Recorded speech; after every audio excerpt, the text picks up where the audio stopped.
Welcome to TezTalks Radio. I am Marissa True, and today I'm very excited to be joined by Chelsea Chung, the VP of Marketing at World of Women. World of Women is officially joining the Tezos ecosystem to further its mission of closing the participation gap in crypto, fostering a culture of female empowerment, supporting marginalized communities, and emerging artists. Hi, Chelsea. How are you today? I'm doing fabulous. Thanks for having me, Marissa.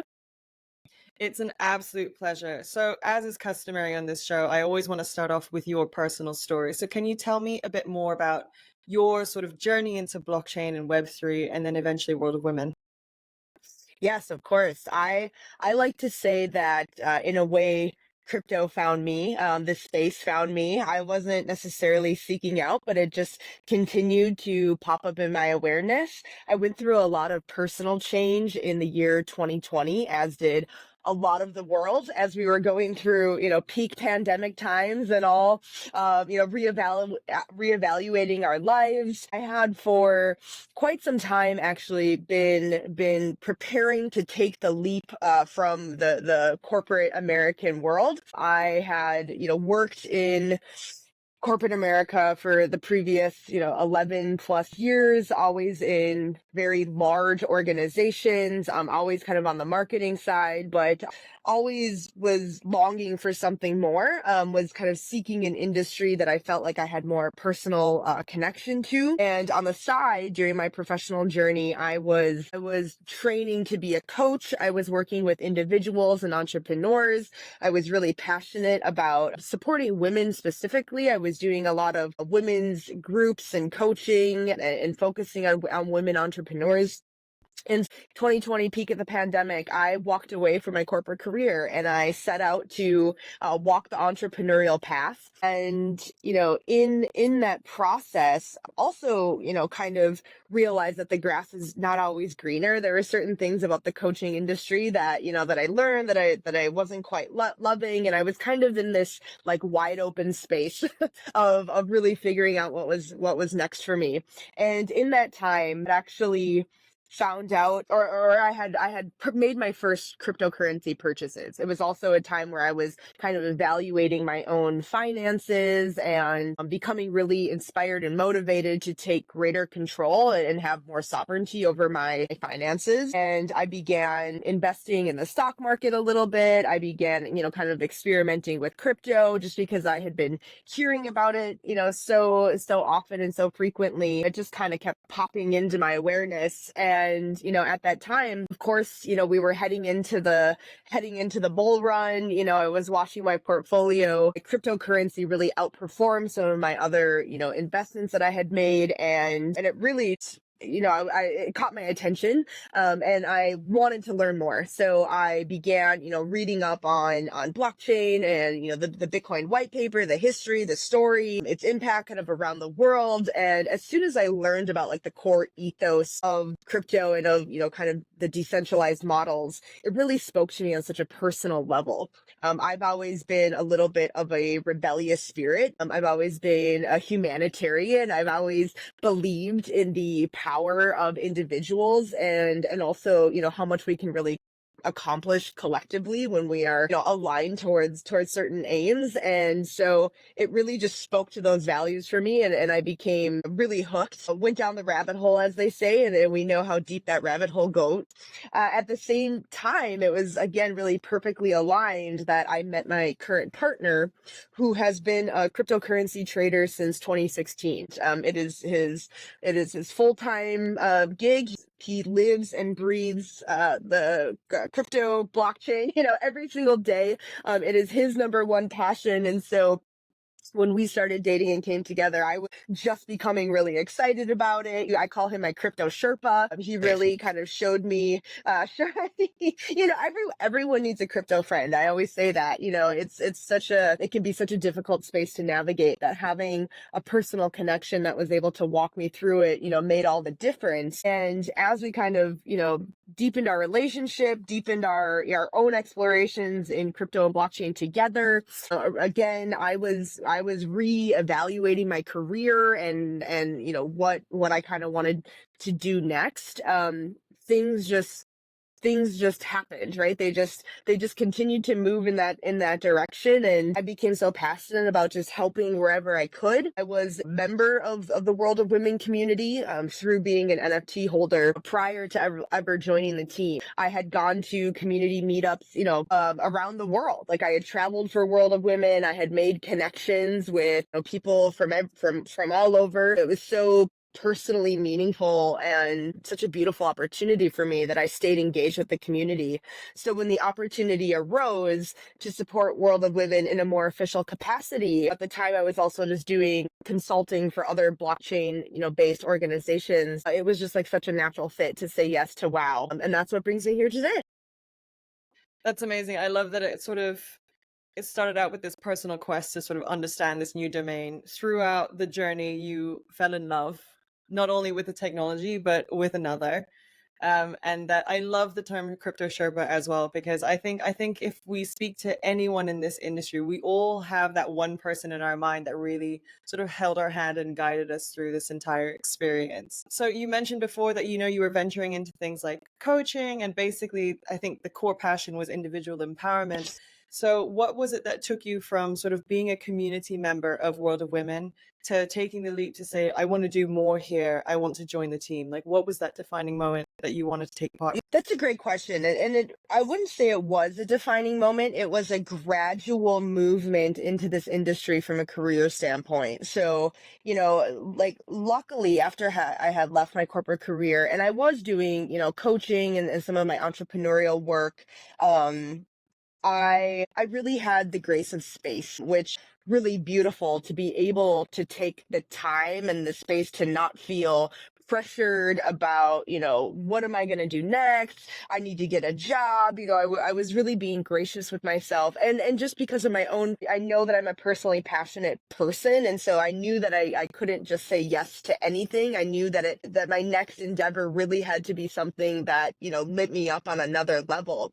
And so when I first got into cryptos and also, when I learned about NFTs, it just brought a whole nother layer of love for me because, it took everything I loved about crypto and then layered in art and culture and, community in even like deeper ways for me. So honestly, Marissa, I couldn't not like I had to help. I had to kind of lend ideas. I was showing up in communities really actively. I was being a sounding board. I was giving feedback, and as someone who had a decade of corporate marketing experience, I was finding that my skills were helpful in kind of this new industry with a lot of, first time entrepreneurs or people trying to navigate kind of this new space. Like I found that I was really able to add value. And so I just kept showing up and adding value because it was what I wanted to do. And then opportunities kept coming to me, right? It was like, oh, I know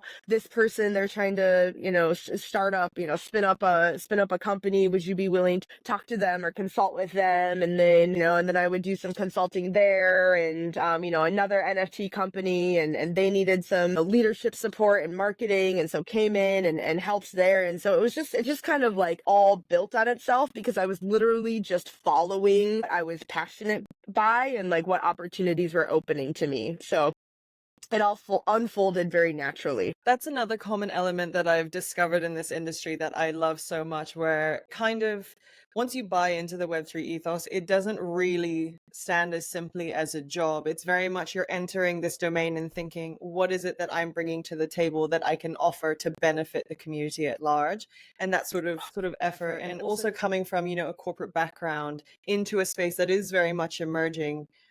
I think many people were sort of intimidated out of it because they were like, oh, I don't know enough about Web3, without realizing that Web3 could really benefit from the skills that we've acquired elsewhere and then bringing it into that space. So I think that's a really wonderful connection. To bring it to very bare basics, and I realize that for many, some may be completely unfamiliar with World of Women. So can we sort of start with what is World of Women? What is its core mission? What is it trying to achieve?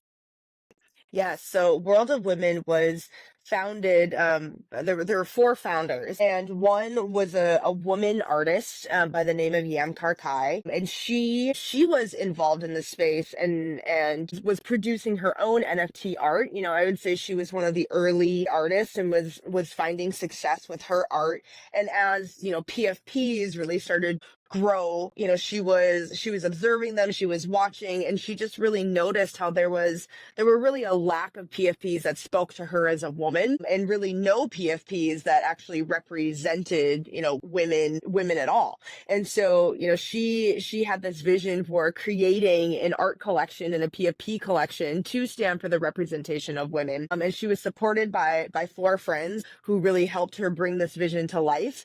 And so from day one, World of Women is always about supporting the representation of women, and to build an inclusive future. That's another mission statement that has been with WOW from the very beginning, is that Yam always saw that women bring so much to the table, right? And they have so much to offer, and even as evolve as society, as a greater whole, the values of women and the role that women play, is becoming increasingly prominent and important. And so that mission has stayed true. So World of Women launched its first, PFP collection, and really, it really, found early success. I mean, it was also a combination of just like that right moment in time, when the PFP market was really, hitting the peak, in 2021 into 2022, and, also just supported by her legacy and her success as a woman artist. And so while that's where WOW began, and immediately was supporting other artists in the space, World of Women began to, to buy art from other women and underrepresented artists, and making sure that, that there was greater diversity within the scene of art NFTs. And then also contributing a lot of the company's funds to causes to support, women's and girls causes, climate causes, environmental causes, to really, align with Yam's values and the values that she set out for the organization. So I would say that is where WOW came from, and its beginnings. And I think today, WOW continues to evolve and figure out, great, like even more ways to expand its mission and its role and its impact. And that honestly is what really brought World of Women and the Tezos ecosystem together, was this opportunity, this kind of mutual recognition of like, hey, we think there's more we can do here together. I'm sure you and many listeners know that Kathleen Brightman is a co-founder of the Tezos protocol. She is a powerful woman in the blockchain space. And she was also looking to amplify, the impact of and for women across, this whole industry. And so it was a really natural fit for us to come together. And, we've been really excited what will be where we are kind of building our ecosystem and what's next for us. So yeah, I can go into that now, or if you have other questions, we can circle back to that.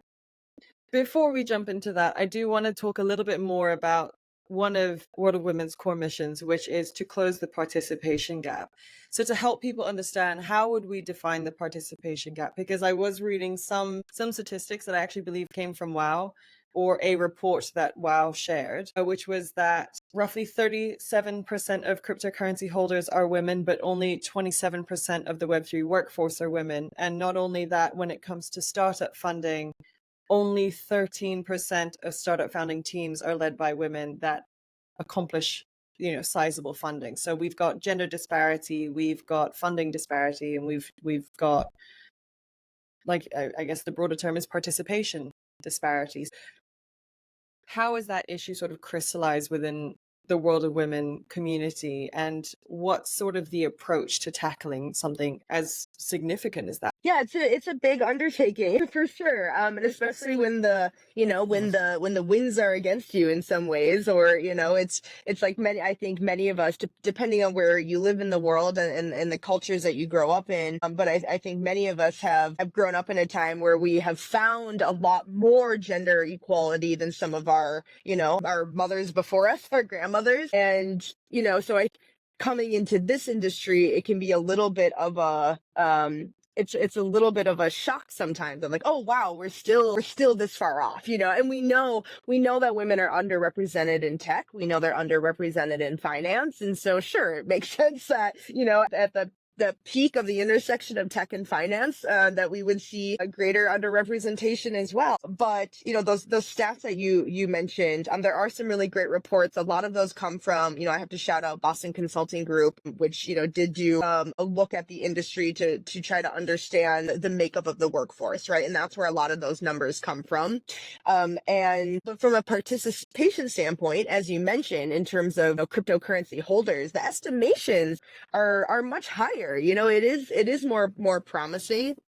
And it does speak to the fact that, like, this was always meant to be a genderless industry, right? It was always meant to be a democratic, like, open, decentralized, pseudo-anonymous thing. And that wasn't supposed to matter what your gender is, what your age was. But, I'm going to repeat something that I heard Kathleen Brightman say, because I think it was really brilliant, is that even though crypto is genderless, the culture is not, right? And the communities are not. And so at the end of the day, we are still very real people who are in community together. And for those of us who work in this industry, are facing this in our day-to-day lives, because, we show up every day to progress it. And so the approach that World of Women takes to address it is, we kind of say two primary pathways, like networking and resources, because what women need to really succeed in this industry, to continue building it, they need champions, they need supporters, they need people that they can trust and make connections with, and dream with and build with. That network is really critical. But they also need the resources. They need the funding. They need the platforms that can connect them with others. They need access to things to build their businesses, to education and information. And so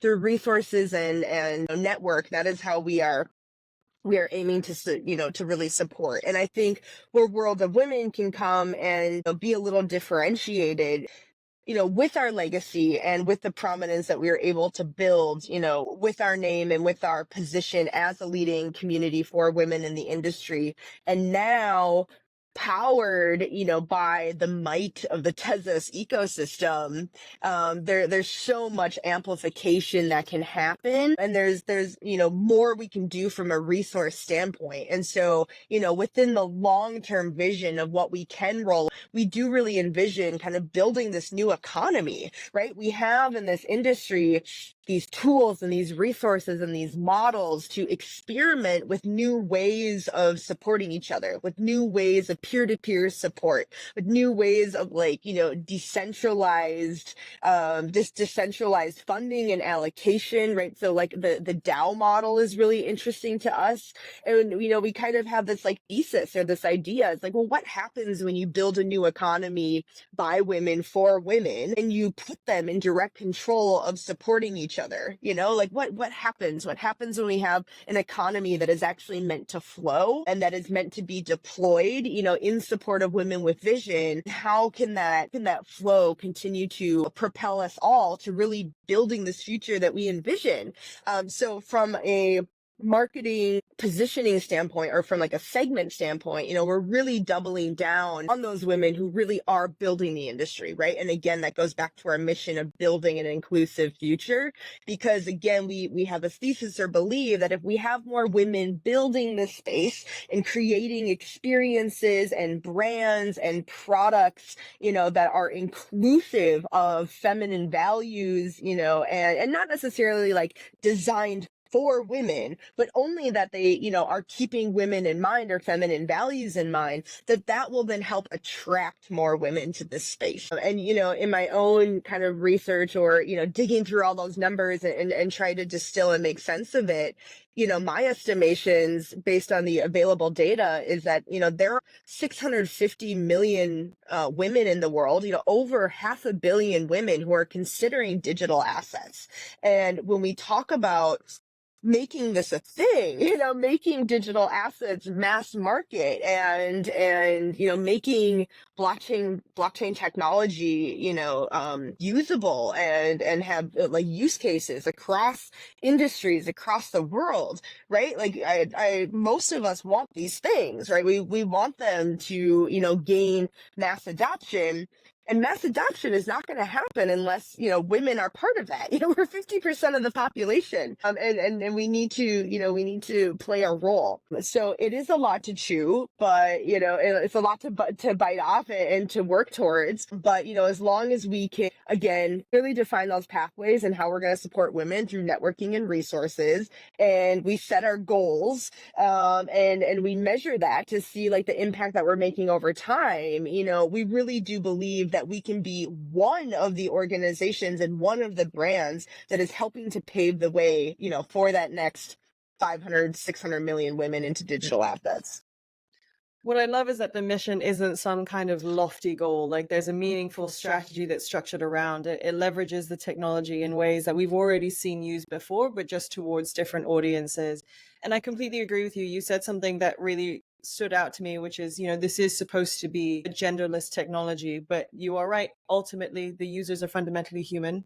So we can't actually separate those things out as much as we might like. And when we define something as genderless, if we don't factor representation in at the start, then what we're really looking at is another male dominated model that women sort of have to conform into rather than to influence and structure for themselves. I also love the principle of, like women grown economies without it strictly being women focused, because I am sure, and I actually know a couple WoW NFT holders who are men who are equally passionate about, diversity and representation in this space.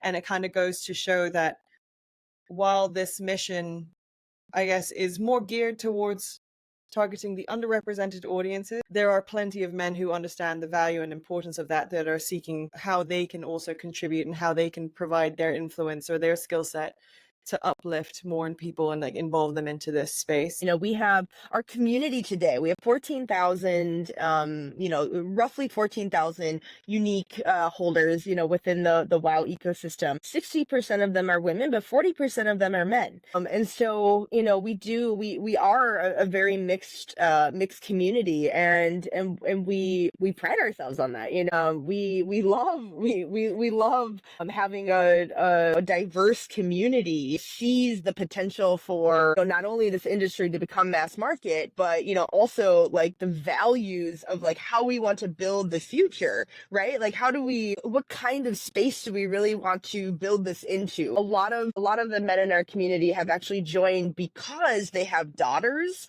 or they're trying to introduce like their wives, into the space. And so I think that's just like a really beautiful story as well, right? It's like a lot of these men, they want to build a space.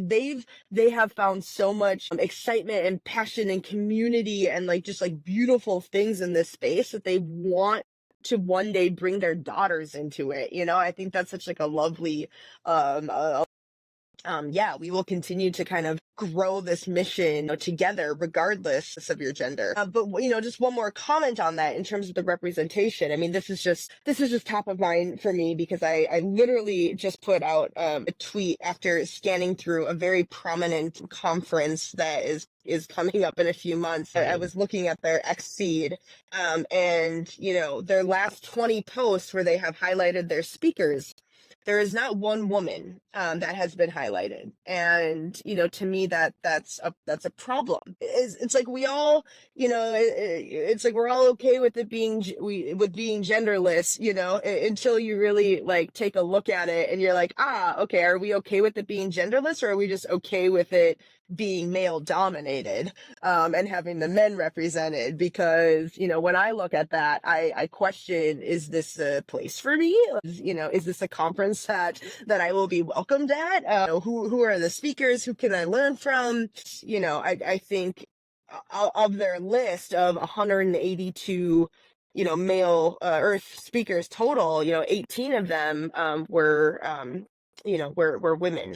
They at least have women on their speaker list. I think it's okay to assume that maybe it's time to showcase one of them. Yes, I am 1,000% with you on that. Definitely as someone who's frequently attending these conferences and always sort of questioned why it's been so difficult to put more women on the stage when every single woman I've encountered is frankly overqualified for their position in this arena and extremely knowledgeable about the topic, very lucid about their ideas and their stance on this technology, but for whatever reason need to over explain or over justify why they deserve the same platform. And again, I think genderless becomes this weirdly politicized word where it's almost sometimes used against women to be like, well, it is genderless, and therefore if you don't arise to the top or like manage to kind of break through the noise of many of the others in the category, then maybe you don't qualify to be there. And I think that is another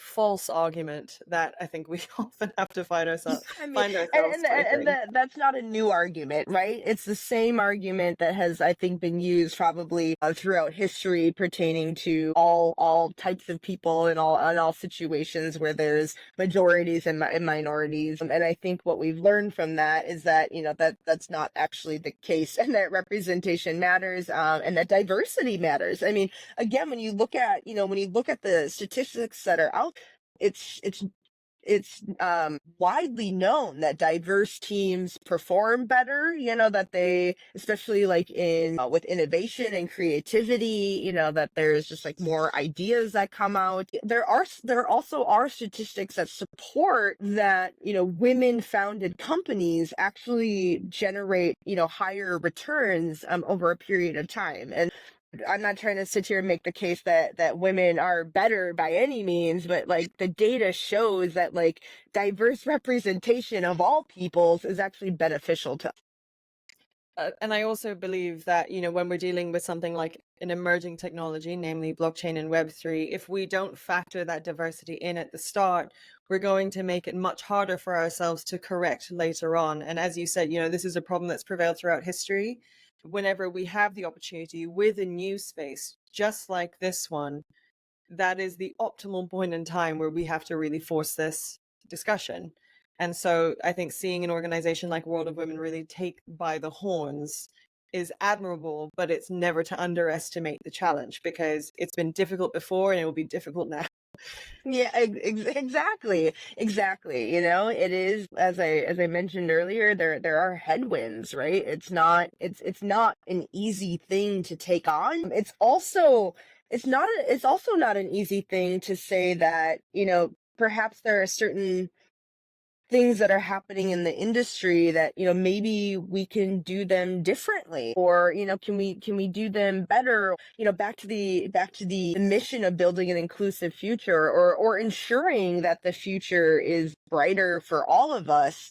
What are the pathways and the trends that we're going down in society that maybe it's time to question? I'm thinking of, like social media, for example, and we know that there are certain behaviors or role that it plays on kind of our dopamine receptors, right? And there's certain things that we just continue to build and push because they drive results, right? And something that I think we're seeing in like the cryptocurrency space, for example, is we're really coming out of this heavy, like this like points meta, right? And it's like, oh, you need to, this idea of farming, right? And aligned incentivization, which I'm all for aligned incentives. Not arguing that, but when we think about farming and activity and engagement, I really question, how valuable is it to have someone press buttons, or to show up every day just to take one particular action because it drives a metric? But what kind of value is that adding to someone's life? And so those are the types of questions we ask ourselves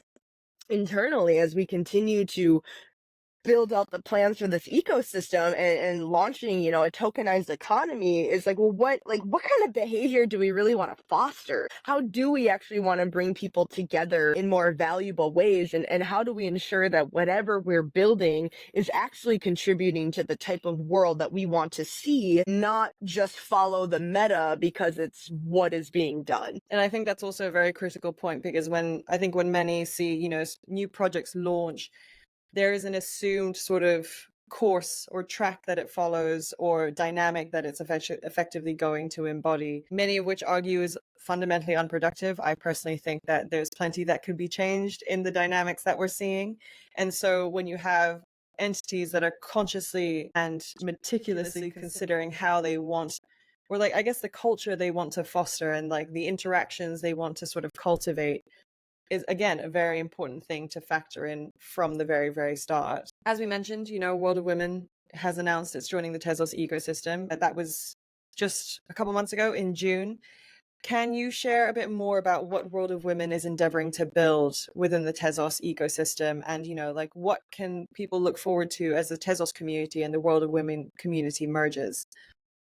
Yes, absolutely. And I know I started to kind of go down that path earlier, so I'll circle back to it, right? So, we're evolving from an NFT, collections to true Web3 company that is, positioned to serve women in a greater capacity, to unite and amplify the power of women across their space. And so we are building on the legacy of, what our PFP collection stood for, using that as like our anchor point to then, to now expand what we are building and what we're offering. And so the ecosystem that we are building on Etherlink, will be designed to kind of service those two pathways that I mentioned, right? The networking and the resources. On the networking side, we already have a community hub called Patio. It is where our NFT holders, actually, you don't even need to hold a World of Women NFT. Anyone can join Patio. So if you go to patio.wow.art,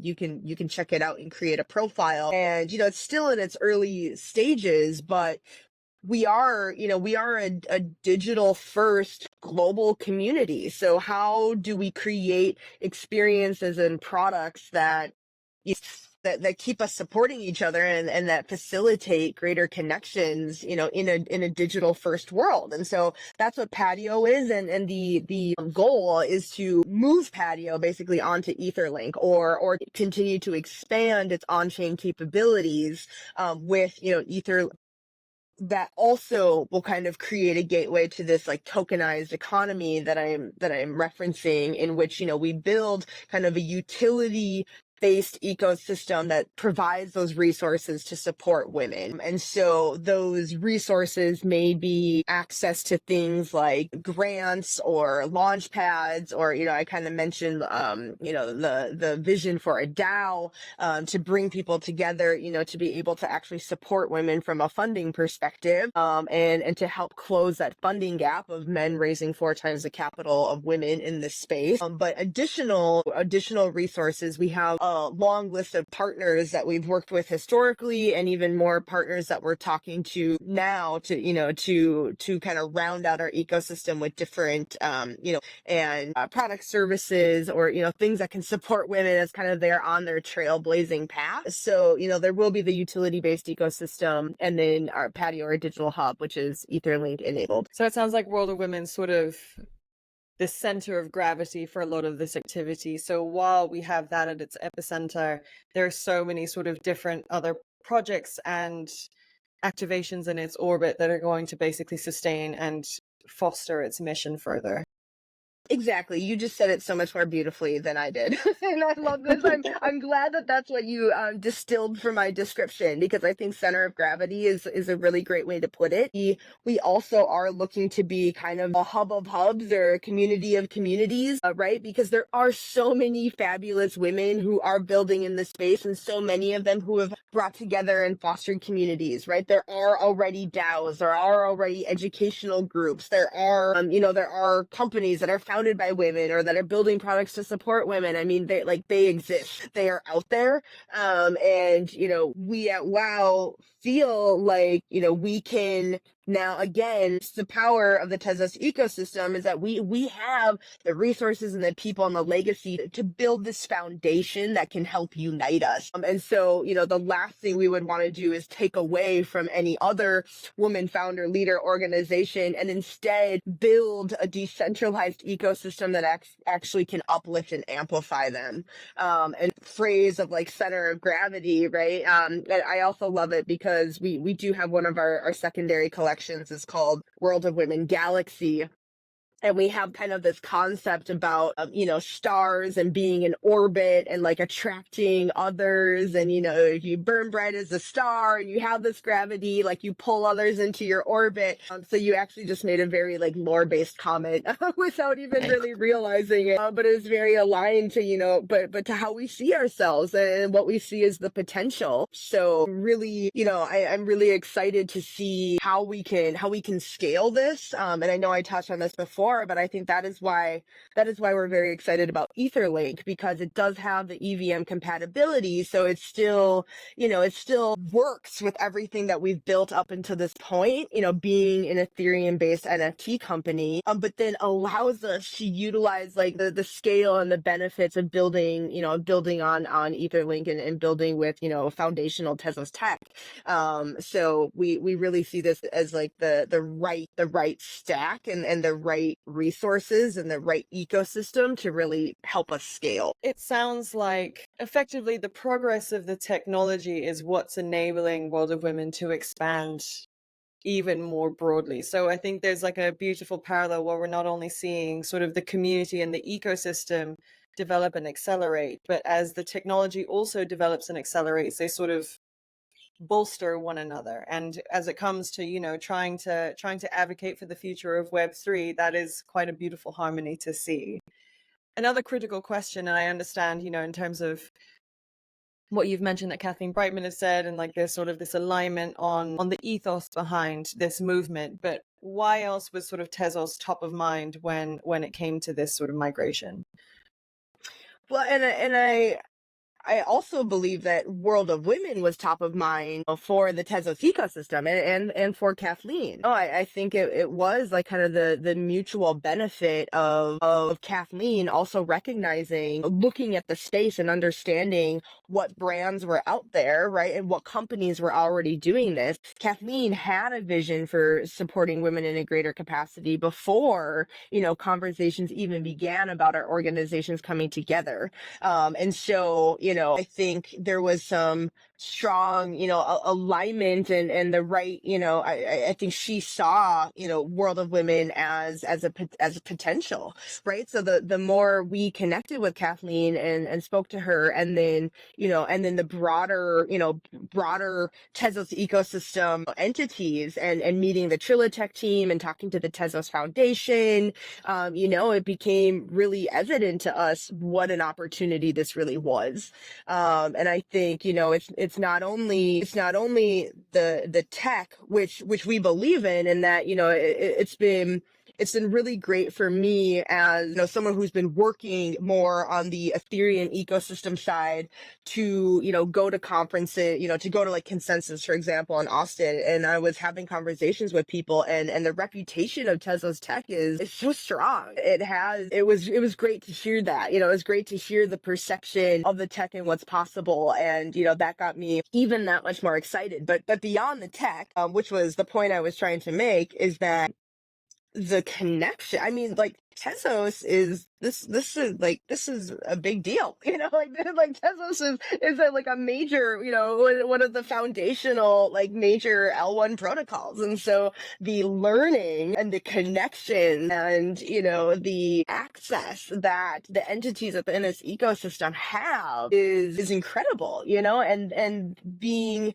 an official Tezos ecosystem company and with a long-term commitment, of financial support to really build out this ecosystem, that has allowed WoW to think about its ecosystem more purely and not have to focus on getting additional VC funding or fragmenting its business by, getting so many different avenues of outside support and raising money from like so many different entities, and, managing that is actually allowed us to align, singularly with this ecosystem. And that's not to mean that our ecosystem won't be open across chains and possibilities, but I mean to have this like soul alignment actually allows us to put our energy and focus onto making this ecosystem as great as it can be, and to tap into the expertise and the knowledge and the team, and the resources. So, I was on a call a few weeks ago, with the Trilitech team,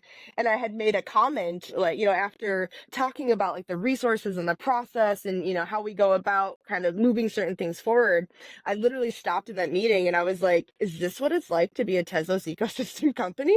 And Katie at Chilitech like nods her head and she's like, yes, it is. And like, wow, like this is amazing. Like this is exactly the type of of power fuel that we really need to bring this vision to life. I think it's amazing because I think when you see that level of ecosystem support, you see how projects can really, really gain the momentum that they covet. But also on top of that, to like beyond sort of the direct, I guess, enterprise support that different entities can receive, it's also the health and like the sheer diversity of the Tezos community. Like Tezos is very much an arts culture driven chain, and so there's this beautiful synergy again between World of Women and the arts community that have kind of built from a very bottoms up grassroots movement. Everyone's sort of very aligned on empowerment and diversity and showcasing and spotlighting different voices and perspectives. And that's been inherent in the bones of the Tezos art community since the very beginning. So I think there's a lot of parallels and like shared values that are drawn between World of Women and the creative community that already exists there and are probably waiting to receive World of Women with really open arms. Absolutely. And that's actually another great point to go back to your previous question about, what made us excited or what did we see as the potential? Yes. I mean, there was such a clear alignment already around art and culture and that piece that, I know our team in the art and culture, team, Tezos, or that community are already, there's already momentum there. There's already talks and, ways that we can amplify each other and events that we might show up to together. And it's such you're right, it's such an integral part of both of our legacies that let's unite the power and do more. And I guess that's my ask to anyone who's listening to this and is excited about World of Women coming on board. Like, please reach out. Let's connect. I am so excited to even continue to learn more about the Tezos ecosystem. We will be in Singapore at Token 2049, and we will be part of the TZ APAC showcase, which I am really excited by. So if you're coming to Singapore, please stop by and say hello. I will be there, along with a couple other members of our team. But even if you're not, please connect with me on LinkedIn. My name is Chelsea Chung. Connect with me on X at the DGNS. Connect with me in all the places. I would love to talk and learn more about what you're building and where we might be able to amplify, and if there's desire to support this mission, or even to get, women at your companies involved or whatever it may be, please, let's support each other. I love your X handle, by the way. The DGNS is excellent. It's a good DGen, but a classy DGen. A femme degen. I think it's beautiful. Another classically male trope. So I think putting a feminine spin on that is excellent. Chelsea, you shared so much amazing information today about what World of Women are working on and how you see this sort of fusion of the Tezos and the World of Women community coming together to fruition. Thank you so much for all of the information you shared today. I think people have so much to sink their teeth into and to be excited about. My pleasure. I'm extremely passionate about this aim, and whether when I step back from it, like from an actual human perspective, again, I'm in this industry and working to progress this because it's aligned with my personal values. I actually see ways to kind of work out my own life purpose here, which I've always, for the last several years have kind of honed my life purpose as to, seed individual sovereignty within collective unity. So when I discovered crypto and blockchain, I was like, this is it. This is the playground where I actually get to see that. So, what I'm trying to say is that this is so much more than a job for me. I mean, this is truly waking up every single day, super excited to see how we can can progress this, and how we can be trailblazers at the forefront of art, tech, and culture. And so I'm here for it, and I love talking about it, and I look forward to, even more. It's the exact kind of personality this industry needs, so I'm sure everyone's to the like all the better for it. But once again, Chelsea, I think I'm sure we'll catch up at some point, hopefully in person in the near future. Yeah, thank you, Marissa.